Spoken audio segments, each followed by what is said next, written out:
Back to another very informative video. I hope कि आप लोग बिल्कुल खैरियत से होंगे। मैं भी बिल्कुल ठीक ठाक हूँ। आज मुना सकीना मेरे साथ नहीं है, इसलिए मैंने ये नहीं कहा कि welcome back to our channel Muna Sakina but I said कि welcome back to a very informative video. ये इंफॉर्मेटिव वीडियो क्यों है? Because I am gonna tell you today about my experience in airline as a cabin crew and every single thing about cabin crew। सबसे पहले मैं आपको बता दूं कि एयर ब्लू की जिस एयरलाइन में मैं जॉब कर रही हूँ as a cabin crew, Air Blue की वैकेंसी आई है लाहौर के लिए। लाहौर में आई है on 15th of November। They are going to conduct walk in interviews of cabin crew. तो आप लोग जो इस वीडियो को एक तो आपने पूरा लाजमी देखना है, because this will be a very informative video and I hope कि आप इसमें से कुछ ना कुछ इंफॉर्मेटिव चीज़ें पिक ज़रूर करेंगे और आप लोगों को फ़ायदा मिलेगा। तो 15th of November भी एयर ब्लू के वॉक इन इंटरव्यूज़ हो रहे हैं लाहौर में। तो प्लीज़ जो इंटरेस्टेड हैं वो लोग जाएं, वॉक इन इंटरव्यू को अटेंड करें, ताकि आप लोग एक अच्छी एयरलाइन में एक अच्छी फील्ड में जॉब कर सकें। ये बहुत से लोग कहते हैं कि कैबिन क्रू की जॉब इज़ लाइक ये फील्ड एयरलाइन की ऐसी, एविएशन की फील्ड ऐसी है कि it is not good for girls. लेकिन मैं ये कहती हूँ कि अच्छे बुरे इंसान होते हैं, मतलब लोग अच्छे बुरे होते हैं, but field is not good और बैड। उस फील्ड को अच्छा या बुरा बनाने में लोगों का ही हाथ होता है।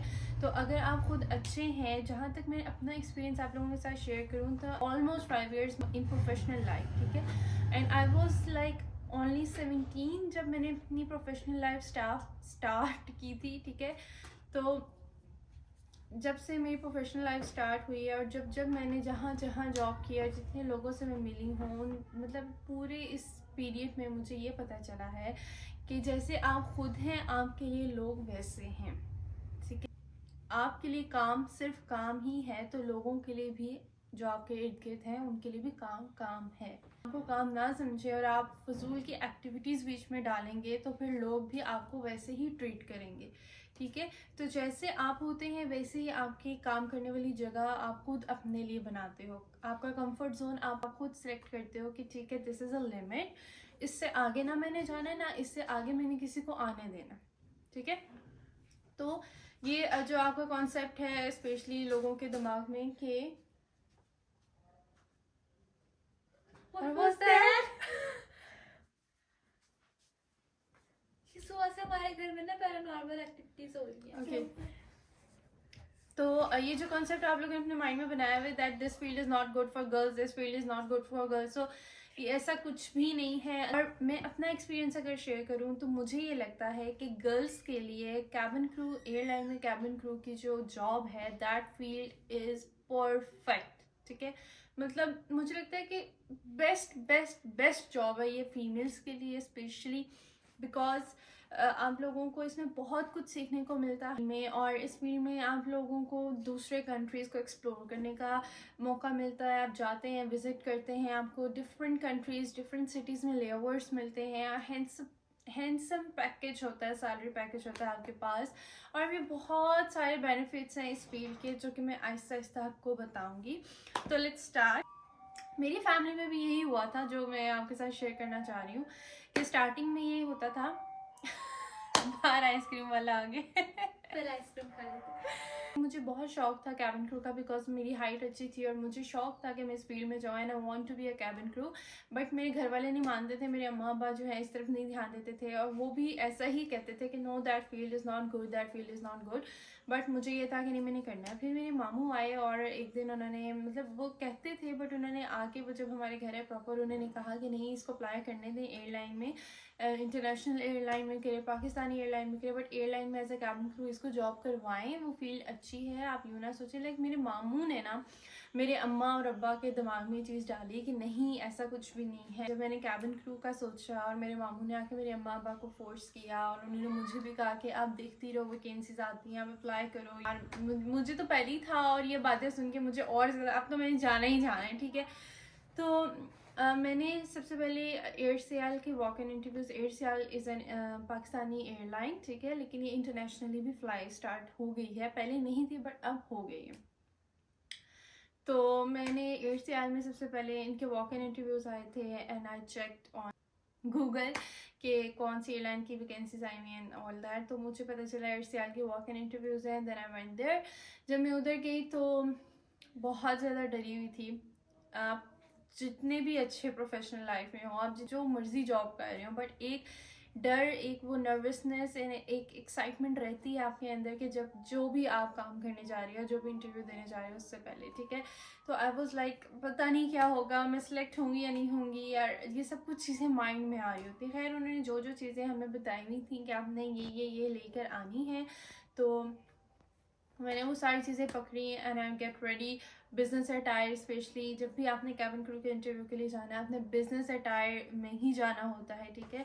तो बिजनेस अटायर में मैं गई वहाँ पे, और बहुत पूरा दिन मेरा वहाँ वेस्ट हुआ। वेस्ट तो नहीं कह सकते, बट पूरा दिन वहाँ लग जाता है, ठीक है। आप लोगों ने जब भी इंटरव्यू के लिए जाना है तो ये सोच समझ के जाइएगा कि आपका पूरा दिन वहाँ लगने वाला है, तो उस डे में आपका कोई और काम नहीं होना चाहिए। सेकेंड थिंग, ब्रेकफास्ट करके जाना है और साथ अपने कुछ ना कुछ खाने पीने की चीज़ें रखनी है कि आप वहाँ पे अगर आपका बहुत ज़्यादा, क्योंकि पूरा दिन आप वहाँ पे होते हो, तो अगर आपको भूख लग जाती है या प्यास लगती है तो आप वहाँ पे आपके पास कुछ हो खाने के लिए, ठीक है। तो एयर सेल में मैं गई और इस तरह हम लोगों को पहले लाइंस में खड़ा किया, फिर हम लोगों से एयर सेल वालों के मैनेजमेंट ने हमसे हमारी सीवीज ली और पिक्चर्स होती हैं उसके अंदर, आईडी कार्ड की कॉपी होती है, ये सब। तो उन्होंने वो लिया हमसे और लेके हमें फिर वेटिंग पे बिठा दिया। फिर उन्होंने कहा आप अंदर जाएं और जाके अपना वेट एंड हाइट चेक करें। स्पेशली कैबिन क्रू के लिए कुछ चीज़ें बहुत ज़्यादा इंपॉर्टेंट होती हैं। सबसे पहले ये कि आप जो एयरलाइन है उस पर डिपेंड करते हैं। अगर मैं बात करूँ, क्योंकि I am working in Pakistani airline, so I am going to tell you about first of these airlines like Air Sial, Air Blue, Flygon and all that। इनकी सबसे पहले प्रायोरिटी ये होती है कि आप 18 ईयर्स मस्ट आपकी एज होनी चाहिए, 18 ईयर्स से नीचे नहीं होनी चाहिए। देन सेकंड इज कि आपका weight and height according to BMI होना चाहिए, ठीक है। ना आप बहुत ओवर वेट हो, ना ही आपका वेट कम हो, ठीक है।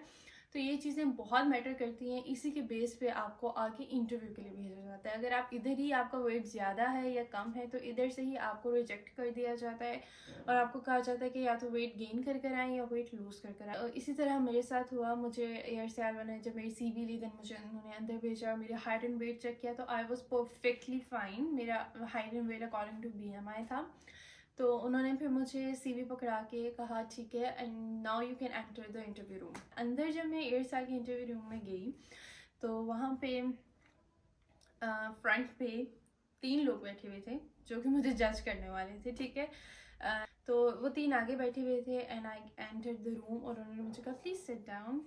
मैं बैठ गई और बैठने का ये बॉडी लैंग्वेज आपकी बहुत ज़्यादा नोट करते हैं। जितने मेरे रिक्रूटर्स होते हैं वो सब आपकी बॉडी लैंग्वेज बहुत ज़्यादा नोट करेंगे, आपके चलने का स्टाइल, आपके बैठने का स्टाइल, आपके बोलने का स्टाइल एंड योर स्माइल, ठीक है। द मोस्ट इम्पॉर्टेंट थिंग, क्योंकि कैबिन क्रू जो है बिकॉज वही फर्स्ट फेस होती है कंपनी का, you are there to represent the company, right. तो आपको ऐसे होना है कैबिन क्रू का कि आपका स्माइली फेस हो, यू बिल्कुल प्रोफेशनली आपने बिहेव करना है। तो वो ये सारी चीज़ें बहुत ज़्यादा नोट करते हैं। तो मेरी आप लोगों को सजेशन ये है कि जो गर्ल्स जाना चाहती हैं, जो गर्ल्स ये फील्ड ज्वाइन करना चाहती हैं, उनके लिए स्पेशल कि आप लोगों ने जब भी जाना है यू शुड वॉक प्रॉपरली। आप प्रैक्टिस किया करें घर में, लिटरली मिरर के सामने, कि आप कैसे चल रहे हैं, कैसे बैठ रहे हैं, कैसे बोल रहे हैं।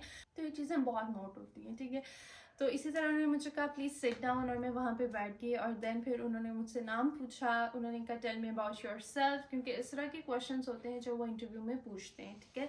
इस पर भी मैं एक सेपरेट वीडियो बनाऊंगी कि कैसे क्वेश्चंस पूछते हैं और उनके आंसर्स क्या आपको देने चाहिए। इस तरह के क्वेश्चंस पूछने के बाद उनके मेरे सामने जो टेबल थी उसके अंदर उन्होंने एक पेपर जो है वो रखा हुआ था, उसके ऊपर अनाउंसमेंट थी।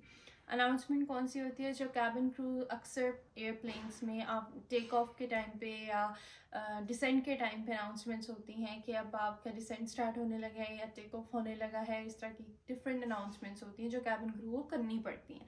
तो उन्होंने मेरी आवाज़ सुनी थी, उन्होंने मेरा बोलने का तरीका देखना था, ठीक है, कि मैं कैसे प्रोनाउंस करती हूँ वर्ड्स को, कैसे मैं बोलती हूँ। तो उन्होंने कहा मुझे ये रीड करके बताएं।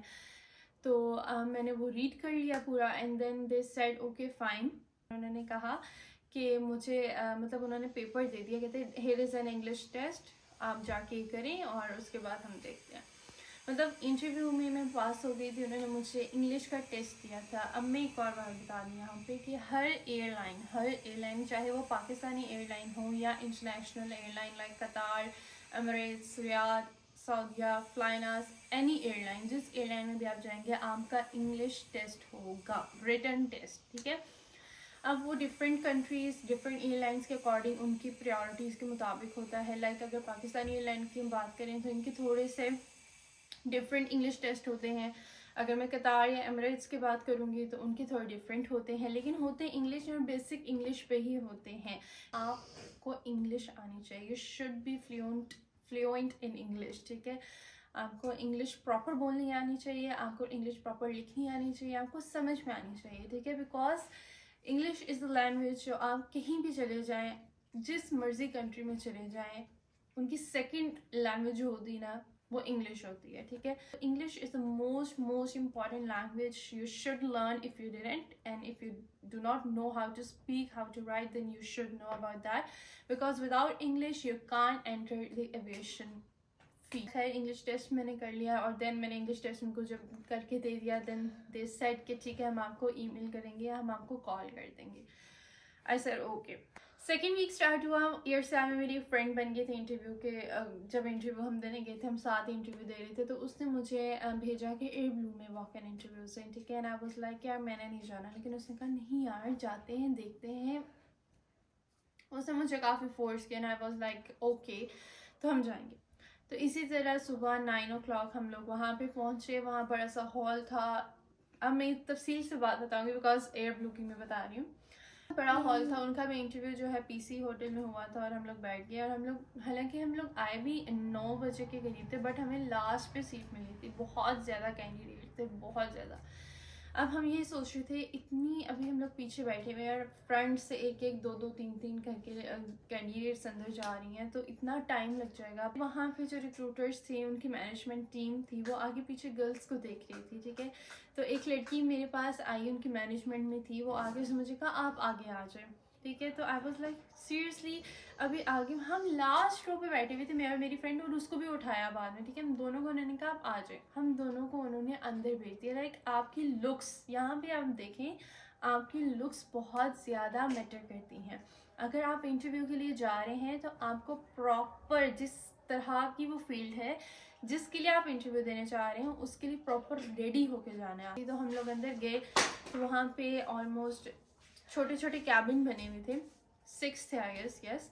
और हर कैबिन में एक एक बैठी हुई थी लेडी, जो रिक्रूटर कह सकते हैं आप, ठीक है। उन्होंने हमसे CV ली, हमारे डॉक्यूमेंट्स लिए, चेक किए, then they ask few questions like tell me about yourself, why you want to join Air Blue, like this type of questions उन्होंने हमसे पूछे। और उसके बाद उन्होंने कहा ठीक है, तो उसने मेरा हाइट और वेट भी चेक नहीं किया उन्होंने। अब आप वेट करें मेन इंटरव्यू के लिए, ठीक है। कि मतलब एक इंटरव्यू मेरा पास हो गया, हम फिर वेटिंग लिस्ट में बैठ गए। फिर बारी बारी करके मेन इंटरव्यू जो हमारी जो मेन रिक्रूटर थी उनके पास हमने जाना था। मैं गई वहाँ पे, ठीक है। सामने मेरी 2 लेडीज़ बैठी, खैर मैं वहाँ जाके बैठी, इसी तरह मैंने सलाम किया, and I was very nervous. And but हुआ क्या, मैं बैठ गई, उन्होंने मुझसे कुछ भी नहीं पूछा। Literally this just ask my name, उन्होंने मुझसे मेरा नाम पूछा। और देन उन्होंने, क्योंकि अब 4 चीज़ें मैंने आपको बताई हैं इंपॉर्टेंट, ठीक है। आपकी height, weight according to BMI, आपकी एज, फ्लुएंसी इन इंग्लिश, ठीक है, और आपकी स्माइल, आपकी looks, and the 5th one, आपकी बॉडी पर, स्पेशली बाजू पर, आर्म्स पर, फेस पर, नेक पर एंड लेग्स पर कोई स्कार नहीं होना चाहिए, even not a single scar, ठीक। उस इंटरव्यू में उन्होंने मुझसे मेरा नाम पूछा, एंड देन दे सेड कितने बाजू ऊपर करें आप, दे वांट टू चेक। मैंने बाजू अपने ऊपर किए, and they checked my whole arms, my neck, my face, and they said okay. उन्होंने फिर मुझे नेक्स्ट डेस्क पे भेजा, मुझे कल की टाइमिंग्स लिख के दी और बताया कि कल आपका इंग्लिश का टेस्ट होगा, आपने कल इस टाइम पे इस होटल में आ जाना है। And I said okay, and I was very very very excited and I was very happy कि फर्स्ट राउंड मेरा क्लियर हो गया। वेरी नेक्स्ट डे मैं इंग्लिश के टेस्ट देने के लिए गई, वहाँ पे भी इसी तरह हॉल था, सारे बैठे हुए थे, पेपर दिया। टाइम होता है आपके पास 20 मिनट्स का। पेपर आया, paper was very easy and very very very basic, ठीक है, बहुत बेसिक क्वेश्चन होते हैं उसमें, कुछ मुश्किल नहीं होता है। पेपर क्लियर किया, उसके बाद उन्होंने कहा ठीक है, और अच्छी बात कि उसी टाइम पे उन्होंने पेपर्स चेक किए, और जो अनलकीली फेल हो गई थी उनको वहीं से घर भेज दिया, और जो पास हो गई थी उनमें मैं भी थी, ना वाज वेरी हैप्पी, और मेरी फ्रेंड भी थी, और हम दोनों को उन्होंने पे कहा now this is the final interview of your this whole interview process, तो आप ना जाना है। तो फिर फाइनल इंटरव्यू में गई, और उसने जो मेन रिक्रूटर थी वो बैठी हुई थी, और उन्होंने मेरा पेपर भी सामने पड़ा हुआ था, एंड शी सेड कि कैसा हुआ paper, and I was like it was good, I tried my best, marks भी अच्छा है, इट इज़ गुड। खैर उन्होंने भी मुझे अब सैलरी पैकेज का थोड़ा सा guide, and then she said okay आपको कॉल आ जाएगी, and I was like okay fine. तो it was a 2-day recruitment process, ठीक है, एयर ब्लू में 2 दिन का था, एयर साल में 1 दिन का था। तो ये 2 दिन मतलब यहाँ से भी मुझे उन्होंने कहा आपको कॉल आ जाएगी, और मैं घर आ गई। ऑलमोस्ट 1 वीक के बाद कॉल आई कि आपने अपने मेडिकल के लिए आना है, ठीक है। It means I was selected, ठीक है। अब जब क्या होता है एज अ कैबिन क्रू, आप लोग जब इंटरव्यू क्लियर कर लेते हैं देन वो आपको मेडिकल के लिए बुलाते हैं। मेडिकल में वो आपका टोटली चेकअप करते हैं, अपने कंपनी अपने ओन पे आपका चेकअप कराती है, ठीक है, because cabin crew should be mentally and physically दोनों तरह आपको फिट होना पड़ता है। तो पूरा मेडिकली टेस्ट होता है हमारा, ठीक है जी। तो मेडिकली टेस्ट खत्म, मतलब जो भी मेडिकल चेकअप था वो हमारा 1 डे का था, वो ख़त्म हुआ, मैं वापस घर आई, and you guys can't believe घर आते ही मुझे एयरसेल से ईमेल आ गई, एंड आई वाज लाइक अब मैं एयरसेल में जाऊँ या एयर ब्लू में जाऊँ। तो काफ़ी सोचने और डिस्कशन के बाद मैंने सोचा क्योंकि मेरी फ्रेंड भी एयर ब्लू में है, I want to join Air Blue, ठीक है, तो मैं एयर ब्लू में ही आऊँगी। फिर मुझे 2 दिन बाद दोबारा कॉल आया कि अब आपने एयरपोर्ट आना लाहौर के, क्योंकि वहाँ पे फिजिकली चेकअप होगा। चेकअप होता है उसमें यही चेक करते हैं आपके बाजू स्कार्स ना हो फेस नेक लेग्स पे, ठीक है। तो वो दिन भी हमारा क्लियर हो गया, और उसके बाद तकरीबन 1 वीक फिर हम लोग घर थे, और 1 वीक के बाद हमें कॉल आई कि आपकी उस डेट से ट्रेनिंग स्टार्ट है। I was very excited and very nervous कि क्या होगा कैसे होगा, and I was like cabin crew की जॉब, बस घर से तैयार होके एयरप्लेन में चले जाना है, क्योंकि मुझे कोई इंफॉर्मेशन नहीं थी, मुझे बस शौक था, मुझे पता कुछ भी नहीं था। ट्रेनिंग का फर्स्ट डे था, हम गए और हमारे सामने ऑलमोस्ट इतनी मोटी बुक रखी गई, इतनी मोटी, या नजर आ रहा इतनी मोटी बुक थी हमारे पास, जो कि हमें बताया गया that is called SEP book. हमें बताया गया कि हमें ये हिफ्स करनी है, हमें ये याद करनी है, and I was like really इतनी मोटी बुक। वैसे लाइक तो मैं शुरू से थी, आई वाज नॉट लाइक बच्चा के लास्ट टाइम पे पढ़ता था, मैं पढ़ती थी, ठीक है, I was like student. Was almost 45 days training program जो हमने करना था, और इस 45 डेज में हमें वो पूरी बुक ख़त्म करनी थी। उसके बाद हमारे वो चलती रही ट्रेनिंग हमारी डेली। फिर जब पूरी ट्रेनिंग कंप्लीट होगी फिर हमारे विजिट स्टार्ट हो गए। हम एयरक्राफ्ट पे जाते थे, एयरक्राफ्ट के बारे में हमने फिर पढ़ा, उधर जाके पढ़ के तो हम आए थे, ठीक है, हमारे सारे वो देखते थे जो हमने पढ़ा था, अब हम वो मैनुअली देखेंगे, ठीक। तो वो हमारे विजिट स्टार्ट हो गए, ऑलमोस्ट 10 to 15 विजिट्स होते हैं, वो हमारे विजिट्स क्लियर हुए। उसके बाद बारी आती है जो फाइनल एग्ज़ाम्स की। फाइनल एग्ज़ाम्स में हमारे CA इंस्पेक्टर आते हैं या आती हैं, CSI जिसे कहते हैं, कैबिन सेफ्टी इंस्पेक्टर, ठीक है, वो पाकिस्तान सिविल एविएशन की तरफ से होते हैं, एंड हमारे जब एग्ज़ाम होता है तो वो आते हैं। अल्लाह का शुक्र है फर्स्ट अटैम्प्ट में, क्योंकि कुछ मेरी बैचमेट्स नहीं पास कर पाई थी, बट अल्लाह का शुक्र है हम लोगों ने पास किया। और उसके बाद हमारा CPR का टेस्ट हुआ, वो टेस्ट क्लियर हुआ। फिर हमारी होती हैं ड्रिल्स, ठीक है, इमरजेंसी ड्रिल्स जिन्हें कहते हैं। फायर ड्रिल होती है हमारी पीड हुई, फिर हमारा वेट ड्रिल हुई। खैर अल्लाह के फजलो करम से वो सब कुछ क्लियर हो गया, लेकिन एक बात समझ आ गई कि कैबिन क्रू की job is not an easy job. This was my experience in air blue के जो इंटरव्यू का एक्सपीरियंस के हमारी ट्रेनिंग कंप्लीट हो जाती है ना, तो उसके बाद हमारा चेक होता है। चेक से पहले हमारी ऑब्जर्वेशन फ्लाइट स्टार्ट हो जाती है। मेरी ऑलमोस्ट 10 ऑब्जर्वेशन फ्लाइट्स लगी थी और 10 के बाद फिर हमारी ऑब्जर्वेशन फ्लाइट के बाद हमारी स्टार्ट होती हैं ट्रेनिंग फ्लाइट्स। 3 दिन की ट्रेनिंग होती है, वैसे ट्रेनिंग 2 दिन की भी हो सकती है, इट डिपेंड्स कौन सी फ्लाइट लगती है आपकी। 3 कराची की फ्लाइट्स हुई थी बट मेरी हुई थी इस्लामाबाद से, ठीक है। मुझे लाहौर से इस्लामाबाद भेजा गया, वहाँ होटल में मेरा स्टे हुआ और वहाँ से 3 दिन मेरी ट्रेनिंग हुई Islamabad to Karachi, Karachi to back Islamabad. और जो मेरी डीसीसी थी उन्होंने मार्क कर दिया कि she is clear and she is ready for check and I was Islamabad से था और Islamabad to Karachi, Karachi back to Islamabad. मेरी डीसीसी बहुत अच्छी थी, बहुत स्वीट थी। उन्होंने ब्रीफिंग की, ब्रीफिंग में ही उन्होंने क्वेश्चंस कुछ पूछ लिए थे मुझसे जिनका मैंने फ़ौरन जवाब दे दिया था, इसलिए चेक मेरा बहुत अच्छा गुजरा। चेक जो है वो क्लियर हो गया है and you are now a competent cabin crew and I was very happy. मैं बहुत खुश थी, मैंने अम्मा को बताया, अब्बा सबको, सब बहुत ज़्यादा खुश हो गए थे। और तो ये रहा था मेरा सफ़र कॉम्पिटेंट कैबिन क्रू बनने तक का। और उस चेक के बाद फिर मेरी फ़्लाइट स्टार्ट हो गई थी। So this was my experience and my history कि मैं एयर ब्लू में कैसे आई और एयर ब्लू का ट्रेनिंग प्रोसेस, इंटरव्यू प्रोसेस क्या था। से इंटरेस्टेड हैं इस जॉब, इस फील्ड में आने के लिए, तो मैं उनको सजेस्ट कर रही हूँ कि प्लीज़ अपना टाइम कहीं और वेस्ट मत करें, इस फील्ड में आए। ये फील्ड आप लोगों के लिए ही बनी है। और अगर इस तरह की इंफॉर्मेटिव वीडियोस आप चाहते हैं मैं और बनाऊं तो प्लीज़ मुझे कमेंट बॉक्स में ज़रूर बताइएगा, मैं लाजमी बनाऊंगी आप सब लोगों के लिए। और अभी तक के लिए अब इतना ही। आई होप कि आपको मेरी वीडियो बहुत अच्छी लगी होगी और इससे बहुत कुछ सीखा होगा। मिलते हैं आपको नेक्स्ट किसी अच्छे सी वीडियो के साथ। तब तक अपना ढेर सारा ख्याल रखें, मुझे अपनी दुआ में याद रखें। अल्लाह हाफिज़।